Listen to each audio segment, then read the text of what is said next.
What's going on, everybody? It's been a while, few months to say the least, since we've done a one on you, I guess, recording, just me. So I wanted to get done kind of a preseason wrap up here of the Warriors and just sort of things I'm looking forward to and just looking at in general going into this upcoming season. Obviously, a lot of big changes. Last time we talked one-on-one, Jordan Poole was a Warrior. We were, just done with the season early after a very chaotic, endlessly chaotic 2022-23 season there for the Warriors. But bit of rejuvenation, it feels like. It's one of those things where you give the Warriors just a little bit of motivation to move forward, and they take it and run with it. So bringing in Chris Paul, bringing in Dario Saric, we've got Corey Joseph now, who a lot of people are going to say that's a minor addition, don't really worry about it, but it's just another high assist to turnover ratio guy, space the floor a bit, makes the right plays, high IQ. That's all you really want. Because the big thing we're going to get into in this video is just discussing the depth of the Warriors, specifically with the rookies, as well as Moses and Jonathan, which are, two players of contention between the fan base of are they ready or are they not. And a lot of people are in the camp at the moment that Jonathan Kuminga is ready, that Moses Moody is ready. And I agree that Moses is ready, but I do have some criticisms here of Jonathan Kuminga, things that haven't really been addressed yet. Whether we want to chalk that up to he's, not going to be there at any point is one thing, and I don't really believe that to be true, but he's a young dude, so we'll get into all that. 4-1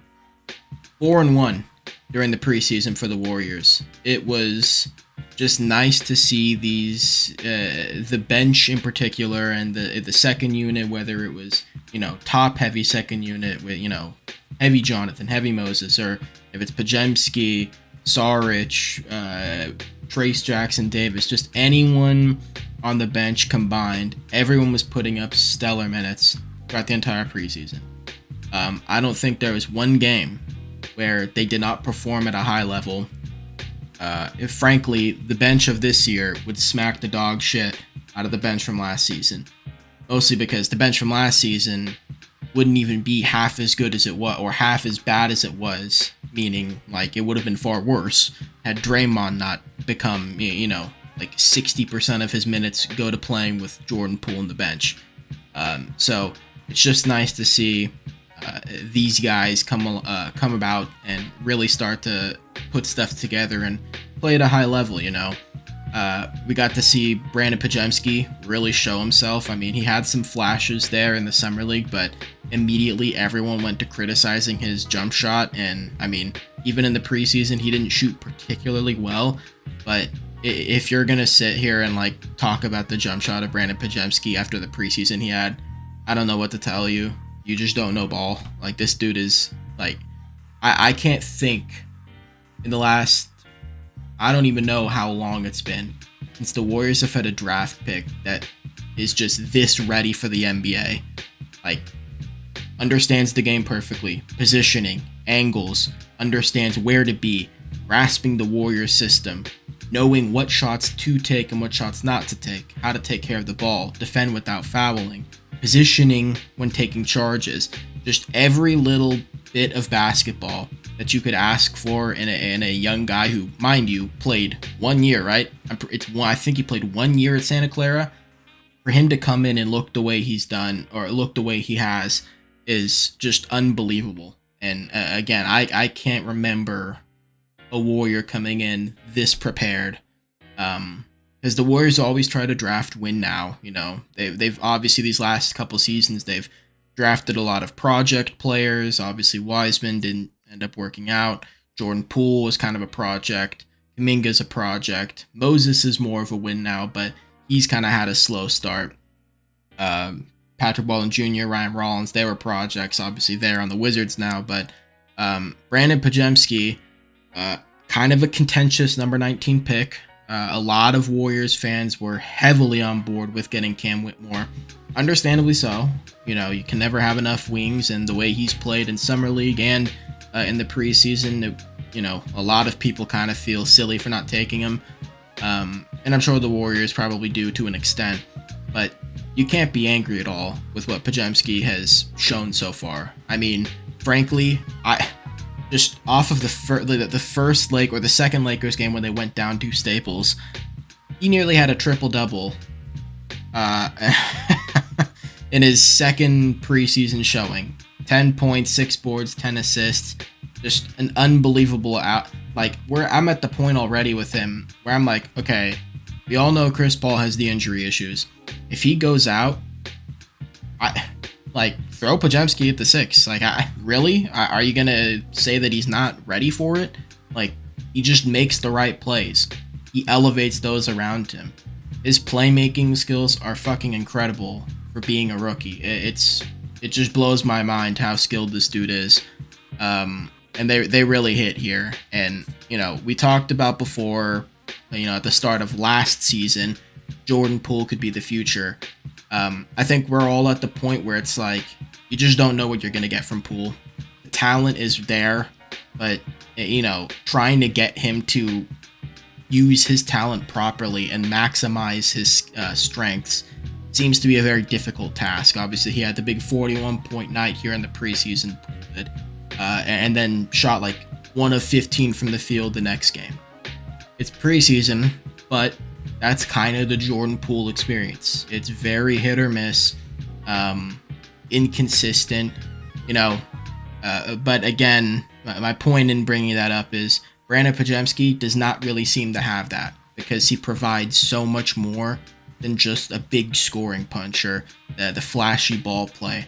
He's very just hard-nosed. Again, the memes of Dante DiVincenzo and him because they're both white. It's like, seriously though, Podziemski and DiVincenzo feel like practically the same player. Except I think Podziemski's a little more offensive-minded, but everyone was shitting on the defense coming out of Santa Clara.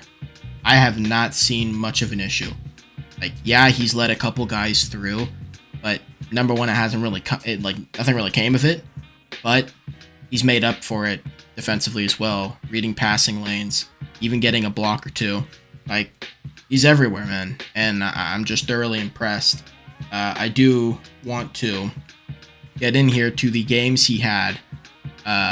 Obviously, starting off with, it's just, again, kind of just bursting onto the scene, it felt like, because, not many people are going to be watching Summer League, understandably so.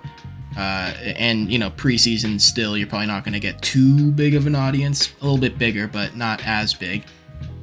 So for him to start off with 26 minutes, help bring the Warriors up into a win. The starters didn't look the best. I mean, they played all right against the Lakers the first go around. No Draymond. Chris Paul started, I think, 3 of the 5 games here.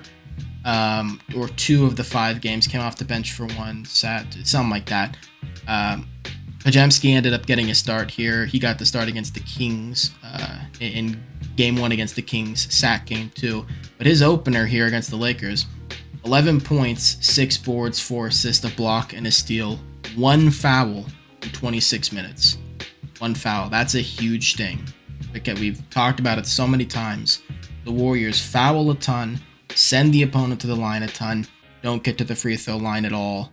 It's just never good. So you've got a guard here that played 26 minutes, defended on ball at a high level, only 1 foul. And most of his time in the game, he's not like Moses Moody, okay? He's not like Kuminga, who, even though, this go of things, we saw Kuminga very ball dominant because they're trying to, really check how good he is or how improved he is from last season. But Moses kind of sits in the corner on the wing. He's very off-ball heavy. Podziemski, ball in hand the whole time. Running pick and roll, running the offense, getting everybody set up. So to only have 2 turnovers in your first game against the Lakers, who arguably have the most depth in the league. I mean, realistically, looking at that bench, are we kidding? Like, I mean, their summer league squad is pretty ridiculous when you think about it. I mean, Maxwell Lewis is there. Max Christie's playing on it. Jalen Hood-Schifino probably playing on it. Hodge is kind of nasty at shooting. Fudge is pretty good too. Like, it's not these aren't bums. And Podziemski, only 2 turnovers, even playing against the higher bench guys like Gabe Vincent and Christian Wood and them. Very impressive. Shot 5 of 11 from the field, 45.5% from the field. Only took 2 threes, made one of them. Didn't get to the free throw line. The one thing I like there is not like we talked about Poole a ton. So good. Like, why? Just go to the line. You can do it. Just keep driving. You're too fast for them. But Poole is in a situation where it feels like he doesn't know his body. Podziemski seems like he does. He does not force shots at all. He's very smart about the shots he takes. Even the ones he misses, they're very calculated shots. He's not going to just chuck. So not getting to the free throw line, that's because he's not going to just drive for no reason. He's not going to just run into the lane and put one up to hopefully draw contact. He's going to try and just set the floor up, make the right play, move the ball, and, that's kind of what Steve Kerr needs and wants, especially from a young player. It's difficult to be in the Warriors system because of that, because they pretty much they're asking you, please just, like, be noticeably unnoticeable. I think that's the best way to put it, is like, be noticeably unnoticeable. So he's done that in a spectacular way. Game 1 there against the Lakers. Game 2, I think this one nearly went to overtime, or did go to overtime. Again, this one was in Staples Center. He had the near triple-double. Absolutely incredible. It's just right when he hit the floor, I think he got to like 6 or 7 assists in like 10 minutes. It was pretty ridiculous. The dude's just his ability to read the floor at this age it really does blow my mind. And when you think about the fact that he's not going to be going against starters, like maybe an off starter like a Wiggins on someone else's team kind of deal, like a Harrison Barnes, but he's not really going to be going against top tier players. So at this point, you're pretty much saying, okay, does Brandin Podziemski's IQ translate to playing an opponent's bench? And I think it's a clear and concise yes. Even here on these 2 games, the one where he got the start against Sacramento, he barely played in the final game against San Antonio. He got the night off in the second Sacramento game. Didn't score much, but the rebounding, 5, 6, 4 assists each time, couple of steals. Didn't force many shots, only 2 fouls, 2 turnovers total. Like, again, just a smart player, and he does all the right stuff.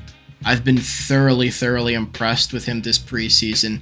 I can't seem to find anywhere like totals for this season. So before I started recording, I did calculate all of them. Quick maths. In this preseason, Podziemski averaged 24 minutes, nearly 7 points a game, nearly 6 rebounds a game, nearly 6 assists per game, a half a block, nearly a steal a game, averaged only 1 foul per game, and 1 turnover, both four total, and he had a 5.5 to 1 assist to turnover ratio in the preseason, which is pretty incredible if you ask me. 5.5 to 1 for a rookie.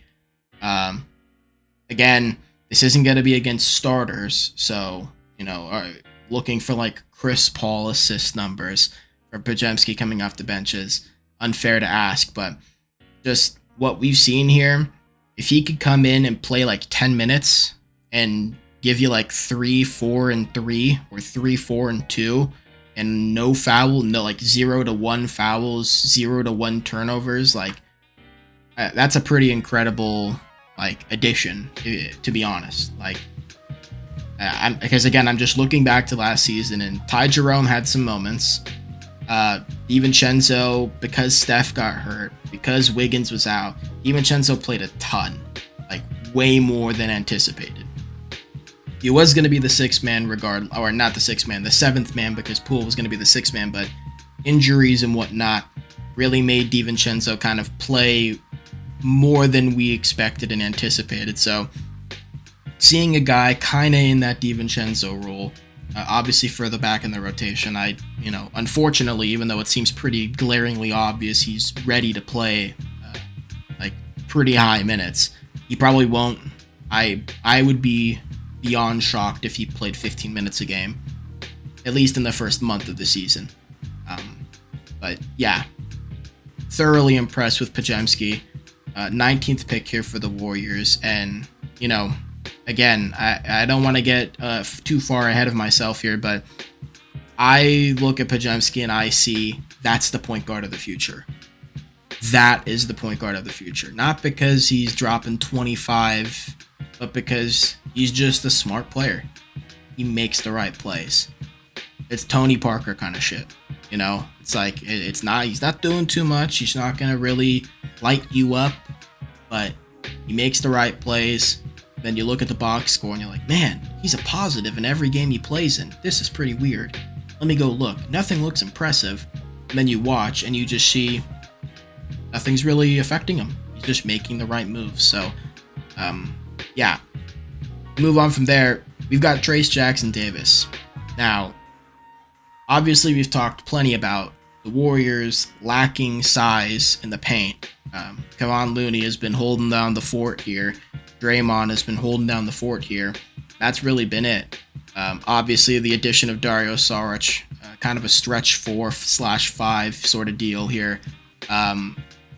He kind of helps add stuff, but Trayce Jackson-Davis, in the Chris Paul trade added in was the rights to drafting Trayce Jackson-Davis with the 57th pick. So he came in 6'9" from Indiana. Great pick and roll big. Or I wouldn't even say great finisher, but solid finisher. Just a good lob threat, vertical spacer, and rim protector and rebounder. And that's what the Warriors need. Just someone to come off the bench that isn't Kevon Looney that can give you quality rebounding, quality rim protection, or at the very least, just be a big body. They've been trying to get Kuminga to be that rebounder. They've been trying to get Wiggins to be that rebounder. We've seen Kuminga in this preseason, which we'll get into, sort of take some leaps in that direction. Wiggins, very inconsistent. There are nights where he's got 8 to 10 boards. Nights where he has 1. Wiggins in general has a big issue with consistency, but Trayce, even though technically, yes, inconsistent, the rebounding in total for the Warriors has been very good in this preseason.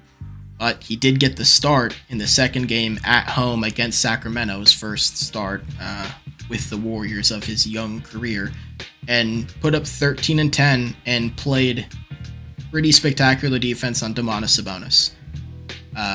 In his first game against the Lakers here, second game, when they went down to Staples Center, collected 4 fouls in 2 minutes against Anthony Davis. And a lot of people are gonna, they'll shit on him for it, but that's everyone's got a welcome to the league moment. Everyone's got a, hey, who was the first player to bust your ass? And Trayce is gonna be able to say it was Anthony Davis. And, what did you expect? That kind of deal. So, he got his thing knocked in a little bit against AD, but when he came back in again, this was the game that I think went to overtime, or it didn't actually, but it was very close. Ended up not fouling again, playing 11 minutes, so I think 7 or 8, maybe 9 extra minutes he played. 0 fouls, 4-4 from the field, 8 points, 4 boards, an assist and a block. Pretty impressive. Oh, mind you, the block he had won the game. Clean block on his ex-teammate, Jalen Hood-Schifino. A lot of people say, oh, you hit the head. You hit the ball first. Stop it. Come on. Stop it.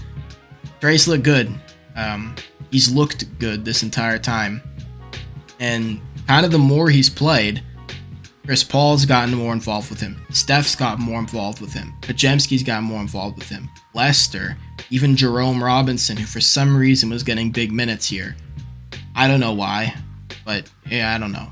He played for the Spurs, so you know, maybe there's some love there from Kerr. But Podziemski Trayce Jackson-Davis, as the preseason went on, just seemed to feel more and more comfortable, understanding the offense better, positioning. They talked about it a lot. Athletic Alchemy has, the commentators and whatnot. He's getting the rookie whistle, so a lot of stuff that a big like Anthony Davis would not get called for, he's going to. And you live with that. You know, Steve Kerr is going to talk to him, you know, hey, whistle ain't going to be fair to you for the first few seasons, so don't take it out on the court. Like, just stay composed and whatnot. And he really has, you know. And it's not like a James Wiseman thing. I'm sure if you're a Warriors fan and you're watching, you remember Wiseman was a very sulky player. If something went wrong, he visibly looked upset. Head would be down, shoulders slumped. He was very bad at kind of staying in the moment and forgetting, you know, having short-term memory.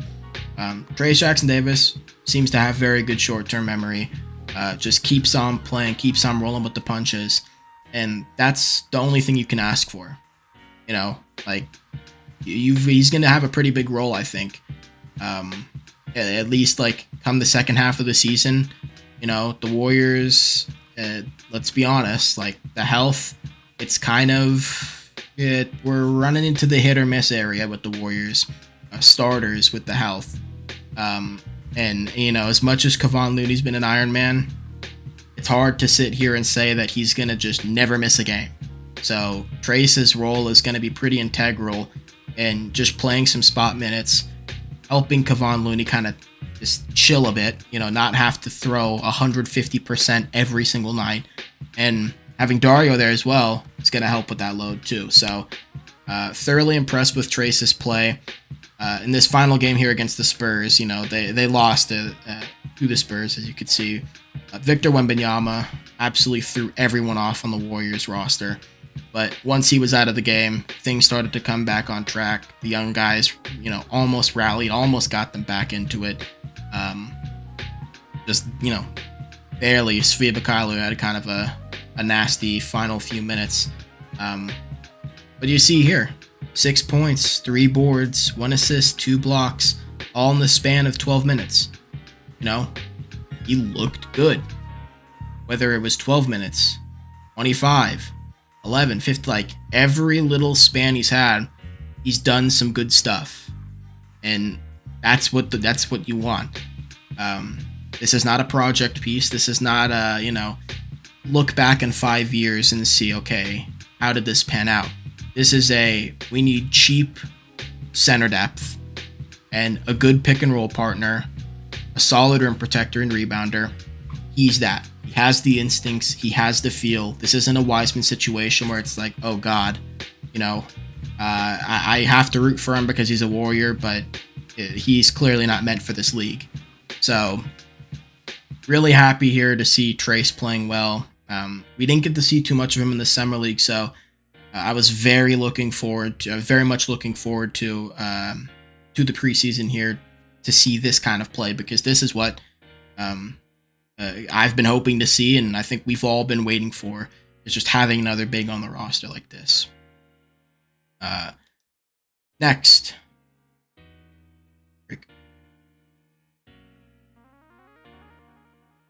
Next on the list, Moses Moody. Wanted to bring up Moses. Obviously, last season in the playoffs, it didn't feel like Moses was going to get run time. If we thought Kuminga was going to. And then Kuminga just never saw the floor against the Lakers. Barely saw the floor against the Kings. Then in the Lakers series, Moses started getting a lot of minutes. Played very well. And everyone was like, okay, I guess Moses is in the rotation for sure. And this was sort of like the last, you know, let's see. And I think Moses has earned it. I think he has. I don't know what his, not ceiling in general, but just ceiling in the rotation can be. Moses is weird. He plays pretty well. Excuse me. But half the time he looks lost. Like when he has the ball in his hands, I feel like he's scared. He doesn't want the ball. But then he makes some fuck ass shot or hits a 3 in someone's face where you're like, why'd you take? Oh, okay, or he drives to the rim. Again, doesn't really have much verticality, but for some reason is just super confident in driving to the rim and has pretty good finishing ability. And throughout this, preseason, he's played very well. There's not much to complain about. I really can't. It's just I'm interested because I just don't know what he's going to look like here in the rotation. If he's going to be in there, I think he's gonna. He has to, I imagine, but I just don't know because we've seen Moses either just be non-existent or okay, he's in the thick of it. And it's not a Kuminga thing where it's like you can look at Kuminga and say, okay, I don't really feel comfortable with him in big moments, but he's 6'7", an athletic demon, and plays pretty good defense, at least aggressive defense that can get into people. Moses isn't like that, so it's a little bit different. But the 3-point shooting has been stellar. We'll get into the stats here for the preseason for Moses. Averaging 20.5 minutes, 13.2 points per game, shooting 63% from the field on nearly 9 attempts, 45% from 3 on nearly 5 attempts, nearly 4 boards a game, almost an assist a game, and less than a turnover or less than 2 turnovers a game. Obviously, the big one here being the 4 turnovers in the win against the Lakers at Staples. Moses has looked good. Again, I'm just... It confuses me. He's gonna play on the bench unit, I imagine, but I don't know. It throws me off. I'm thrown off on what to think here. I don't know. Like you can't deny 4 of 6 from 3, 3 of 6 from 3, 3 of 4 from 3, and I had the 2 of 6. But for the most part, Moses shoots the ball well.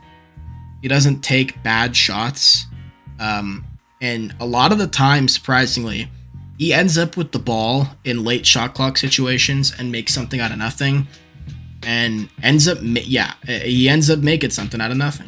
And it's impressive, Again, it's like, I feel like he doesn't have the mentality and then he just does the right thing. And it's like, okay, I'll shut up. I don't know. I feel like I'm being redundant here, but there's a weird dichotomy of the fact that he is a good player, but just really lacks the visible confidence. It's like Wiggins, I know Wiggins is good for 15 to 20, but every time he gets the ball, I tense up. I don't feel confident in him with the ball. It's weird, I don't know why that is, but it's the same with Moses. However, I am looking forward to this season for him because he has improved. And he's going to continue to improve, and he's more ready than Kuminga. I don't think he's as ready as Podziemski. He's more ready than Trayce. But yeah, it should be a good year for Moses, assuming he plays. Again, that's where I don't know. So we'll see there. He's the one I'm least confident about in terms of, do I think he'll play much or what do I think his role could be? Kuminga, however, I have some interesting thoughts here on Jonathan Kuminga because a lot of people just assume this dude's ready to start or, he needs to be playing 20 plus minutes a night. And they're going to say that because of the scoring. And he shot really well from 3, surprisingly. And I wouldn't even say surprisingly because last year he ended up bumping his 3-point percentage up to 37%, which is pretty good. When you think about the fact that everyone just kind of looks at Kuminga right now as a transition dunker and a defender. Shooting 37% from 3 on top of that is impressive. And in this preseason, he shot 45% from 3. 45% on nearly 5 attempts per game. Shooting nearly 60% from the field, 57.5 on 13 attempts per game in total. Getting to the line a lot. Obviously, that big game against Sacramento, 17 free throws and made 13 of 17. That was another thing. The free throw percentage. You know, you want him to get to the line because he's so clearly built to get to the line. But then it's kind of like a Giannis thing where you just like, ugh, cross my fingers, I hope he makes the free throws, because if he doesn't, then this is just a waste. But the scoring, it's undeniable. It is. And again, it's kind of like Moses with the offense, at least for Kuminga. I can't remember. I don't know how many times I have to watch that dude just randomly jump up and for on some Russell Westbrook shit for no good reason, just jump up in the air. But because he's so athletic and has such like crazy verticality, he can just shoot the ball still, and it just rattles in. I don't know if that's something he works on, or if it's just kind of like, I'm 22 or 21 and athletic as fuck, and this is just what it's going to be. Because my number one issue, and you see it right here, man, the turnovers. The turnovers with Kuminga. It's not even the turnovers in general. It's just, in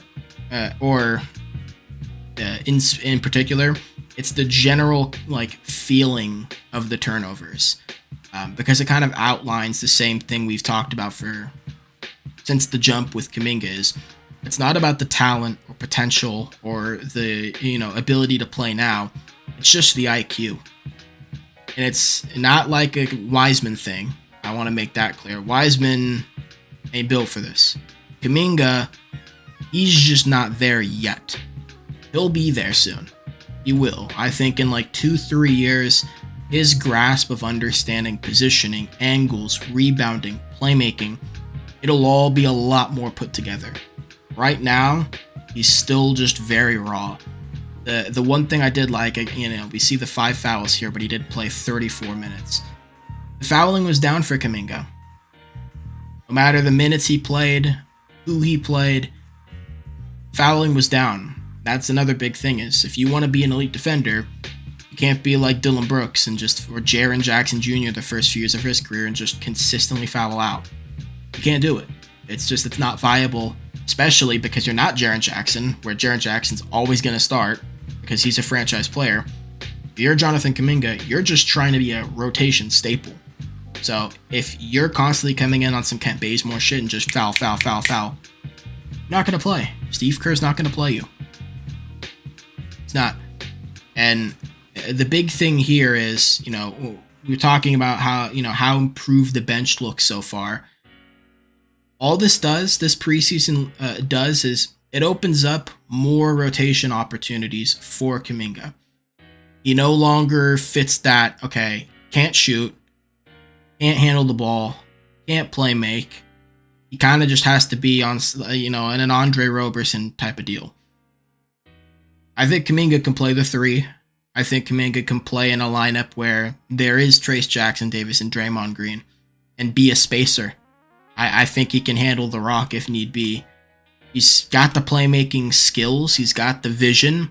It's just execution and reading stuff on time. Like, he had a pass to Gary. Where Gary came in on the weak side, got past someone, and it took a minute for Kuminga to realize. But when he did see Gary, he immediately made the pass. It's one of those things, like, again, 3 years down the line, that's going to look a lot smoother, where it's just boom, boom, as opposed to, okay, looking, I see Gary, and now I'm going to pass. Like, slow versus fast. It's minor, but it's not in the grand scheme of things. Again, when you talk about the Warriors, I think it was JTA on the broadcast the other night, talking about, it's beautiful chaos or something like that.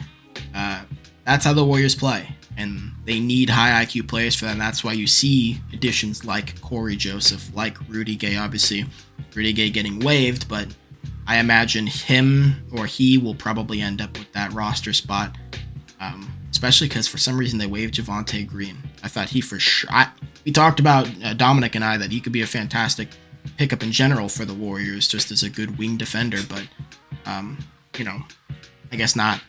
So I imagine Rudy Gay will get that final roster spot, but in general, they just want high IQ guys. Plug and play. Easy to use, easy to move around, versatility.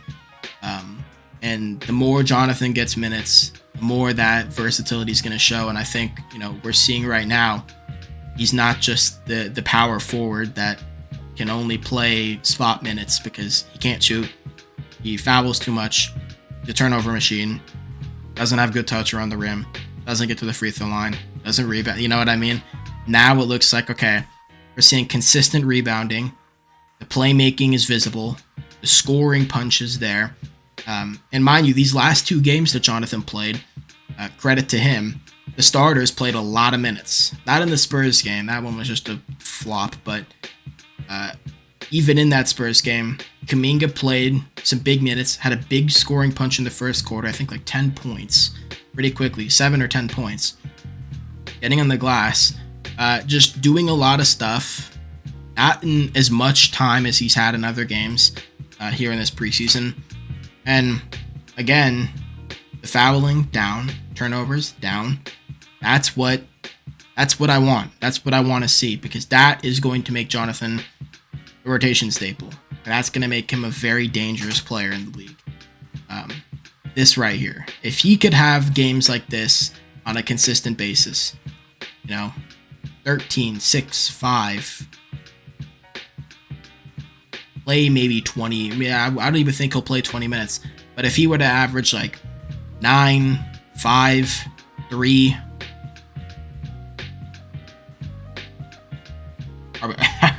like, come on, that's impressive. And then again, in games where, okay, Warriors have a big lead, now you don't have to worry like we have before about, oh god, every lead blown like that. Now you've got a guy who's confident enough in himself, who's had the ball in his hand, who guys are getting used to playing around. Now you've got that scoring punch to keep you out in front.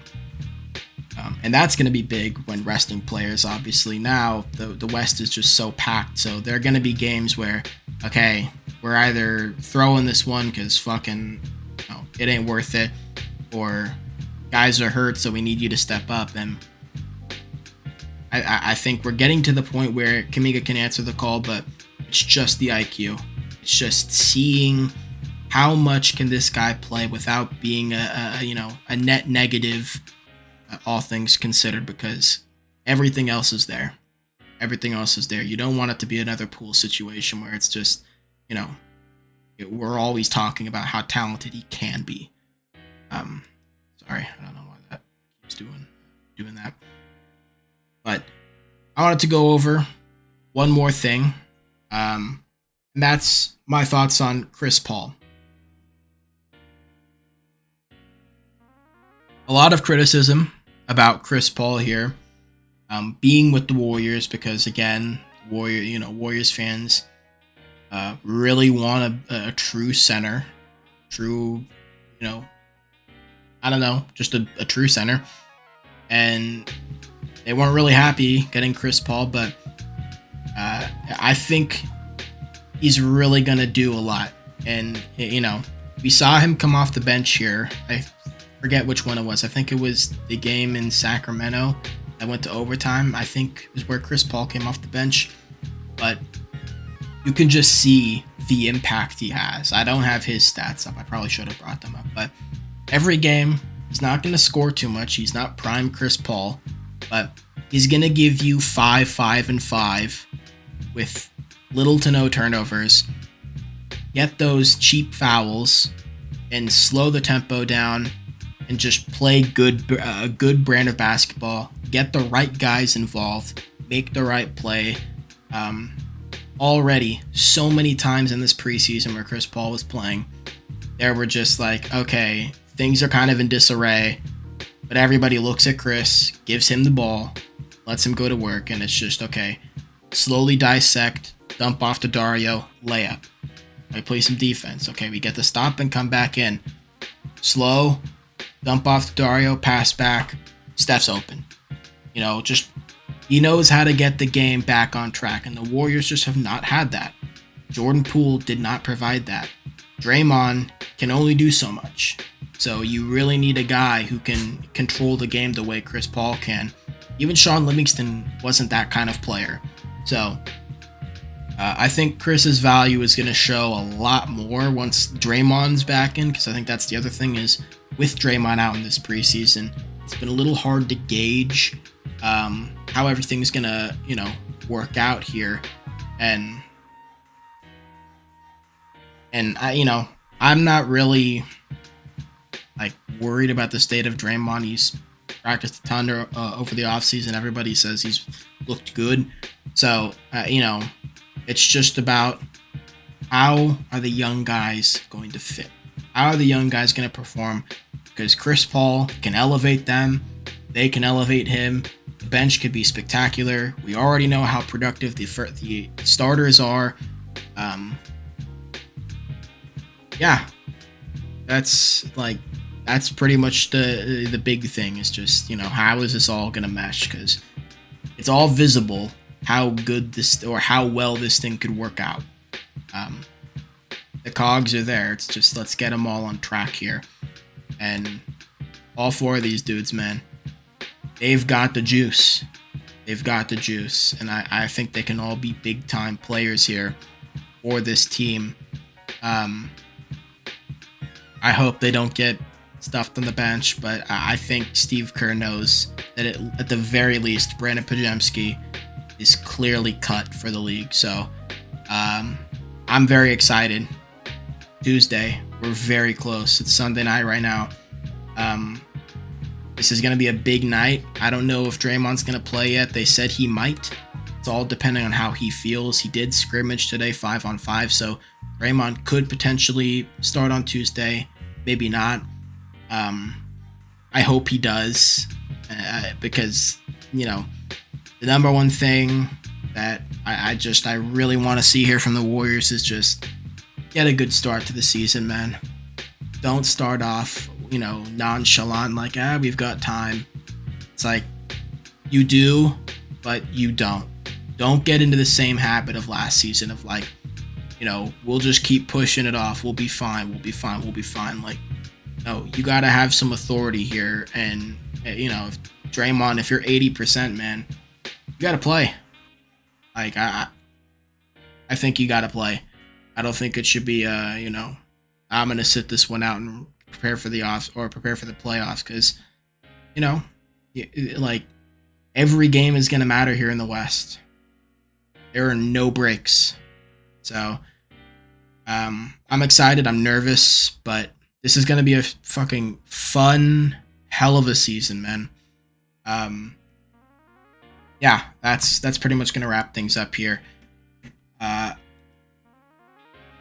will be putting something out with Dominic again soon, and I will be doing my post-game reactions to the Warriors as I did last season.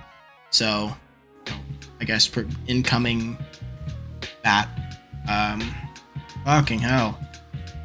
That one got me. That one spooked me.